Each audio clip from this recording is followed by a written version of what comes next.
অনাগ্রহ হয়েছে কারণ রাজনৈতিক কারণে আমাকে ব্ল্যাকলিস্ট করা হয়েছিল, যেটা একদম ভুল। আমার অনুষ্ঠানে কোনো রাজনীতি ছিল না, আমি কোনো রাজনীতির সঙ্গে জড়িত ছিলাম না। মানুষ একটা সময় পর্যন্ত রাজনীতি করে নানান কারণে, কিন্তু আমি যদি রাজনীতির সঙ্গে যুক্ত না থাকি, আর যদি থাকিও, রাজনীতি করা তো কোনো অপরাধ না। কিন্তু আমি দেখলাম যে আমার সহকর্মীরা, আমার কলিগরাই ভালো করে চেষ্টা করেছিলেন আমার অনুষ্ঠান যাতে বন্ধ হয়ে যায়। আমি একটা দরখাস্ত তৈরি করলাম এবং সই সংগ্রহ করলাম, এবং সেখানে সই সংগ্রহ করতে করতে দেশের প্রধান ব্যক্তি ছাড়া ওই সময় মোটামুটি যত ক্ষমতাশালী ব্যক্তি আছেন তাদের সবার সই নিলাম।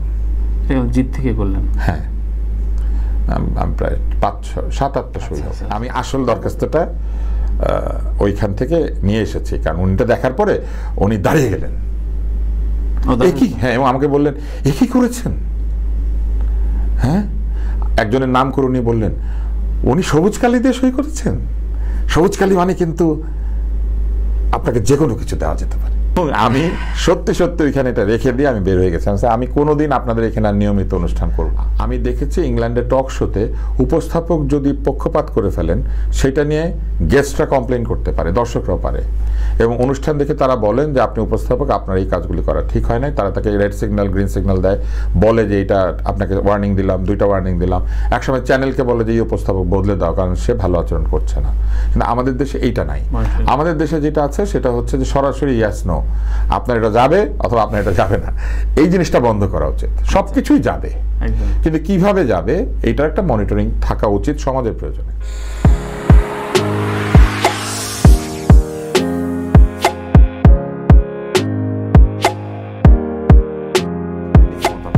উপস্থাপনা বা শুভেচ্ছার মতো একটা ল্যান্ডমার্ক অনুষ্ঠান থেকে এরপরে তো আসলে আপনি অনাগ্রহ কেন? আমার অনাগ্রহ হয়েছে কারণ রাজনৈতিক কারণে আমাকে ব্ল্যাকলিস্ট করা হয়েছিল, যেটা একদম ভুল। আমার অনুষ্ঠানে কোনো রাজনীতি ছিল না, আমি কোনো রাজনীতির সঙ্গে জড়িত ছিলাম না। মানুষ একটা সময় পর্যন্ত রাজনীতি করে নানান কারণে, কিন্তু আমি যদি রাজনীতির সঙ্গে যুক্ত না থাকি, আর যদি থাকিও, রাজনীতি করা তো কোনো অপরাধ না। কিন্তু আমি দেখলাম যে আমার সহকর্মীরা, আমার কলিগরাই ভালো করে চেষ্টা করেছিলেন আমার অনুষ্ঠান যাতে বন্ধ হয়ে যায়।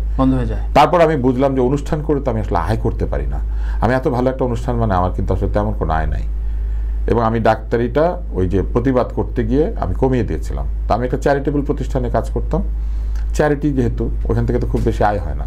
তখন আমি টেলিভিশনের জন্য অনুষ্ঠান বানাতে শুরু করলাম ব্যবসায়িকভাবে, এবং আমি অনুষ্ঠান বানিয়ে আয় করেছি, এবং সেই আয় আমি অনেক করতে পারতাম, কিন্তু আমি আবার করতাম না। কেন? আমার মনে হতো যে প্রয়োজনের বেশি অতিরিক্ত আয় করে আমি টাকা দিয়ে কী করবো, এবং আমি কখনোই সম্পদের পেছনে ছুটি নাই। কিন্তু আমি 4 মাস কাজ করলে 8 মাস বাংলাদেশ ঘুরেছি।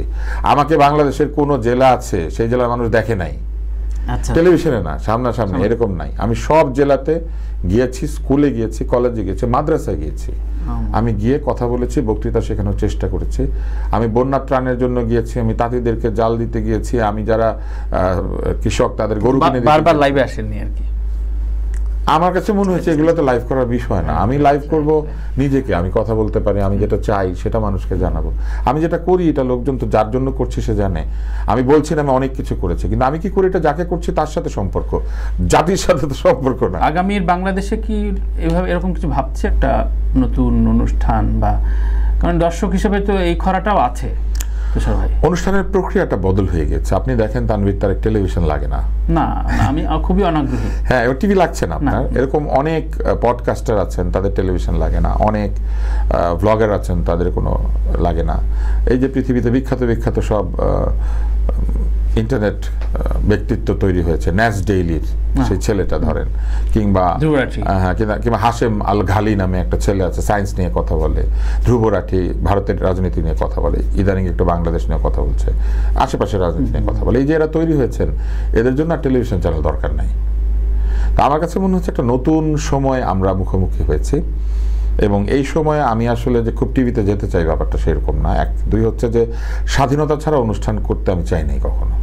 যে জন্য আমি যতই স্বাধীনতা খর্ব হয়েছে ততই আমি দূরে সরে গেছি। আপনি দেখবেন আমি জয়তু নামে একটা অনুষ্ঠান করতাম, এটা খুবই পপুলার ছিল, কিন্তু যেই মুহূর্তে স্বাধীনতা কমতে শুরু করেছে আমি ছেড়ে দিয়েছি। আমি কিন্তু দীর্ঘ সময় বাচ্চাদের জন্য কুইজ করেছি, এবং সেই কুইজটি বন্ধ হয়েছে। এর কারণ হচ্ছে অনেক লম্বা। আমি শুধু এতটুকুই বলবো যে এই হরলিক্সের যে অ্যাডভার্টাইজিং প্রতিষ্ঠান, তারা মনে করেছে যে বাংলাদেশে কোনো অনুষ্ঠান না করলেও চলে, কারণ বাংলাদেশের লোকজন স্যাটেলাইট টিভি দেখে, বিজ্ঞাপন ওইখানেই দেখবে, অনুষ্ঠান ওইখানেই দেখবে, মানে পাশের দেশে বিজ্ঞাপন হবে, পাশের দেশে লাভ দিবে, বাংলাদেশের লোক হরলিক্স খাবে, এইটা মনে করে তারা বাজেট শর্ট করে দিয়েছে, বন্ধ হয়ে গেছে। আর আমি দেখবেন, আমি যে অনুষ্ঠান করেছি শুভেচ্ছা, তারপরে করেছি হরলিক্স জিনিয়াস বাংলাদেশ, একটা কুইজ অনুষ্ঠান দীর্ঘ সময় 7 বছর 8 বছরের মতো, আমি একটা অনুষ্ঠান করেছি জয়তু, এবং আমি রোড টু ডেমোক্রেসি নামে একটা অনুষ্ঠান করেছি আরটিভিতে, এবং প্রত্যেকটা অনুষ্ঠান কিন্তু আরটিভিতে মানে টিআরপিতে সবচেয়ে বেশি ছিল, ধরেন প্রথম 3টা অনুষ্ঠানের একটা। এবং আমি যখন টেলিভিশন চ্যানেলে কাজ করেছি, আমাদের যে অনুষ্ঠানগুলি মিলিয়ন ভিউ হয়েছিল সবগুলি আমার অনুষ্ঠান, আমি যেটা করেছি। এটা কেন হয়েছে আমি এই জিনিসটা শুধু ব্যাখ্যা করতে চাই। আমি যেখানেই দেখেছি স্বাধীনতা আছে, আমি স্বাধীনভাবে অনুষ্ঠান করছি। স্বাধীনতা খর্ব হলে অনুষ্ঠান নষ্ট হয়ে যায়। আর এটা ঠিক যে আমাকে ব্ল্যাকলিস্ট করা হয়েছিল 2006 সাল পর্যন্ত, কিন্তু তারপরে তো আমার সেই ব্ল্যাকলিস্টটা উঠে গিয়েছিল, কিন্তু আমি টেলিভিশনে আর অনুষ্ঠান করতে যাই নাই। এই গল্পটা আপনার সঙ্গে শেয়ার করি। আমি টেলিভিশনে অনুষ্ঠান করতে গেলাম, ডিজে সাহেব বললেন যে আমার বিরুদ্ধে অনেক আপত্তি আছে, এবং সে না, হ্যাঁ, মানে কিছু লোকের, তাদের নামও বলে দিলেন। আজকে আর ছোট করতে চাই না তাদেরকে, তারা অনেকে দৌড়ের উপরে আছেন এখন। তো এরা নাকি বসে থাকেন এবং আমার ব্যাপারে আপত্তি করেন, কারণ আমি ঠিক না, ওই যে থাকে না হাত পা টেপা না। তো উনি বললেন যে দরখাস্তের উপরে আপনি একটু মন্ত্রী দিয়ে সাইন করিয়ে নিয়ে আসেন। তো আমি বললাম যে মন্ত্রী লাগবে আমার, আপনি চেনেন আমাকে, আপনি আমার এডিটিং হাউসে ঘুমিয়েছেন। হ্যাঁ, ওই ডিজি সাহেব আমার এডিটিং হাউসে ঘুমিয়েছেন, ইলিশের ঝোল দিয়ে ভাত খেয়েছেন, করলার ঝোল দিয়ে, এবং ওনার তখন চাকরি ছিল না, মানে উনি তখন রিটায়ার্ড, ওনার প্রস্টেটে ক্যান্সার ছিল। আমি বললাম যে আপনি সব জানেন, আপনি আমাকে এটা বলছেন? উনি বললেন যে আসনের বিষয় তো আলাদা তুষার, আসনটাকে দেখতে হবে। মানে তার আসন, হ্যাঁ, এবং যারা আমাকে আসনটা দিয়েছে তাদের স্বার্থ আমার দেখতে হবে। আর আপনি কি জানেন না যে আমি আসলে কেমন ছেলে বা কি? আপনি আমাকে ছোটবেলা থেকে দেখেন নাই, সেটা কোনো বিষয় নয়, আমাকে আমার আসনটির ব্যাপারে আমাকে চিন্তা করতে হবে। সুন্দর উচ্চারণে কথা বলতেন, আবৃত্তিকার। তা আমি দরখাস্তটা নিলাম এবং আমি সই সংগ্রহ অভিযানে বের হলাম। আচ্ছা, ও নিলেন? হ্যাঁ হ্যাঁ, আমি একটা দরখাস্ত তৈরি করলাম এবং সই সংগ্রহ করলাম, এবং সেখানে সই সংগ্রহ করতে করতে দেশের প্রধান ব্যক্তি ছাড়া ওই সময় মোটামুটি যত ক্ষমতাশালী ব্যক্তি আছে তাদের সবার সই নিলাম। জিত থেকে করলেন? হ্যাঁ, আমি প্রায় 7-8টা সই হবে, নাম বলতে পারি, আমি কি বলবো আপনাকে? বলতে পারেন আজকে। হ্যাঁ, আমি সই নিলাম তথ্যমন্ত্রীর, আমি সই নিলাম বিমানমন্ত্রীর, আমি নামই বলি, আমি ফারুক খান সাহেবের সই নিলাম। চেয়েছিল তো একটা চেয়েছিল, তো আমি করলাম কি, আমি সই সংগ্রহে বের হলাম। তা আমি সই নিতে নিতে আমি সই নিলাম দীপুমণির, আমি সই নিলাম তথ্যমন্ত্রীর, সেই সময় আমি সই নিলাম সাজেদা চৌধুরীর, আমি সই নিলাম দীপুমণির, আমি সই নিলাম মোহাম্মদ নাসিমের, আমি সই নিতে নিতে আমি সৈয়দ আশরাফের সই নিলাম। আচ্ছা, আপনি বুঝতে পারছেন তো? একদম সেকেন্ড ম্যান পর্যন্ত। হ্যাঁ, তারপর আমি ওখানে গেলাম, এটা অন রেকর্ড থাকা উচিত। আমি দরখাস্তটা দিয়ে বললাম যে আপনার আসন বাঁচানোর খুব ইচ্ছা না, আপনি দরখাস্তটা রাখেন, এটার উপরে এই সইগুলো আছে, আমি আপনাদের টিভিতে অনুষ্ঠান করব না। হ্যাঁ, সইগুলো দেখেন বসে বসে, আমি সই দিয়ে অনুষ্ঠান করার লোক না। এবং দরখাস্তটা আমার কাছে আছে। আচ্ছা, আমি আসল দরখাস্তটা ওইখান থেকে নিয়ে এসেছি, কারণ উনিটা দেখার পরে উনি দাঁড়িয়ে গেলেন, হ্যাঁ, এবং আমাকে বললেন এ কি করেছেন? হ্যাঁ, একজনের নাম করে উনি বললেন উনি সবুজ কালি দিয়ে সই করেছেন। সবুজ কালি মানে কিন্তু আপনাকে যে কোনো কিছু দেওয়া যেতে পারে, এগুলো জীবন। এবং আমি সত্যি সত্যি ওইখানে এটা রেখে দিয়ে আমি বের হয়ে গেছিলাম, আমি কোনোদিন আপনাদের এখানে আর নিয়মিত অনুষ্ঠান করব না। এটাই গার্ডস বা এটাই ব্যক্তিত্ব। তুষার ভাই, আল্লাহ খাওয়ায়, কোনো ব্যক্তি না। যেদিন আমার এখান থেকে খাওয়া বন্ধ হবে সেদিনই পৃথিবীতে আমার থাকা বন্ধ হবে। শেষ দিন পর্যন্ত আপনার টিকে থাকাটা নির্ধারিত আপনার তকদির দিয়ে। কোনো ডিজি, কোনো আসন, কোনো 4 পা কিংবা 3 পা আপনার পা না, আল্লাহ আপনাকে 2টা পা দিয়েছেন, ওইটাই আপনার পা। ওইটাই যখন ক্ষমতা থাকে না ওইটা দিয়ে দৌড়াইতে হয়। এবং আল্লাহ তাআলা সেটা দেখাচ্ছেন।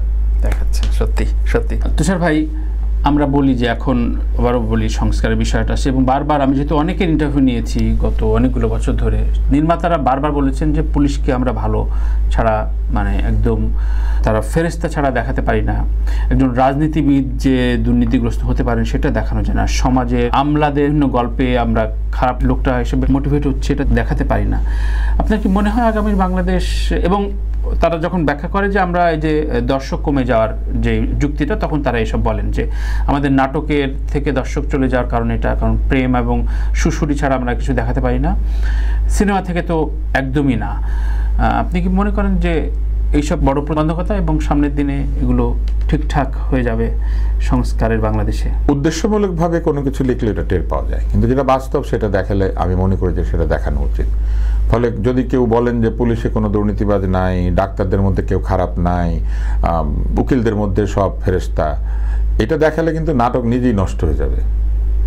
তো এটা না করে আমি মনে করি যে যা ঠিক সেটা দেখানো উচিত। আরেকটি বিষয় হচ্ছে যে একটি পেশায় কেউ খারাপ আছেন দেখালে সেই পেশার ভালো মানুষটাকেও দেখানো উচিত, কারণ একটা পেশায় কিন্তু ভালো থাকে খারাপ থাকে দুটাই থাকে। আমি লক্ষ্য করেছি আমাদের নাটকগুলির ক্ষেত্রে অনেক ক্ষেত্রেই যে কোনো কারণেই হোক কিছু কিছু পেশার লোকজনকে বেশ অত্যাচারী খারাপ এরকম দেখানো একটা প্রবণতা আছে, এবং আপনি খুব অবাক হবেন বুকের এক্সরেকে মাথার এক্সরে বলে চালিয়ে দেওয়া, ভুল ডাক্তারি তথ্য দেওয়া, ডাক্তারকে দিয়ে এমন সব কথা বলানো যেটা আসলে একদম ঠিক না, এমনও দেখানো হচ্ছে রোগী ডাক্তারকে গালি দিচ্ছে, এগুলি কিন্তু আনএথিক্যাল। নাটক কিন্তু অনেক সময় মানুষের ব্যবহারকে প্রভাবিত করে। তাই আমাদের যারা নাট্য নির্মাতা আমি বলবো যে এথিক্যাল জায়গাটা খেয়াল রাখতে। আপনি যেটাই দেখান আপনি এথিক্যাল জায়গাটা ঠিক রাখবেন। আপনি এমন কিছু করবেন না যেটা থেকে একটা খারাপ প্রভাব এই সমাজে চলে যেতে পারে, এমন কিছু করবেন না যেটা পরবর্তীতে আপনাকেই ক্ষতিগ্রস্ত করবে। এই জায়গাটি যদি আপনার মেনে চলতে পারি তাহলে কিন্তু আর কিছু লাগে না। আর আমি মনে করি যে এখন সময় এসেছে সব ধরনের শিল্পকর্মকে, এই বিশেষ করে চলচ্চিত্রকে গ্রেডিং করা বা রেটিং করা, কোনটা প্রাপ্তবয়স্করা দেখবে, কোনটা 18 বছরের নিচে দেখবে, কোনটা 12 বছরের নিচে দেখবে, কিংবা কোনটা প্যারেন্টাল গাইডেন্স ছাড়া দেখা যাবে না, এই বিষয়গুলি আসলে একদম সিল মেরে দেওয়া উচিত এবং এটা মেনে চলা উচিত। টেলিভিশনে কিন্তু কোনো গ্রেডিং নাই, টেলিভিশন হচ্ছে একেবারে আপনার ড্রয়িং রুমের মাধ্যম।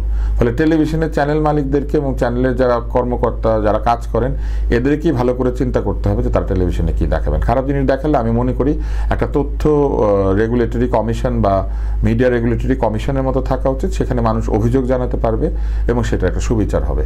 বিচারের কোনো প্রক্রিয়া নাই, কিন্তু টেলিভিশনে আপনি যাই তাই একটা করে দিলে আপনি কোথাও গিয়ে কমপ্লেন করতে পারবেন না। কিন্তু ইংল্যান্ডে যদি যান সেখানে অফকম বলে একটা সংস্থা আছে এবং তারা কিন্তু টেলিভিশনে বিজ্ঞাপন থেকে শুরু করে শব্দও যদি উঠানামা বেশি করে, কিংবা কোনো টেলিভিশনের স্ক্রিনে যদি এমন আলো এমন কিছু দেখায় যেটা দিয়ে রোগীদের ক্ষতি হয়, মানে নানান কিছু বিষয় তাদের কাছে অভিযোগ করা যায় এবং তারা তদন্ত করে তারা সেটা বলেন যে তুমি দোষী। আমি দেখেছি ইংল্যান্ডের টক শোতে উপস্থাপক যদি পক্ষপাত করে ফেলেন সেটা নিয়ে গেস্টরা কমপ্লেন করতে পারে, দর্শকরাও পারে, এবং অনুষ্ঠান দেখে তারা বলেন যে আপনি উপস্থাপক আপনার এই কাজগুলি করা ঠিক হয় নাই। তারা তাকে রেড সিগন্যাল গ্রিন সিগন্যাল দেয়, বলে যে এটা আপনাকে ওয়ার্নিং দিলাম, 2টা ওয়ার্নিং দিলাম।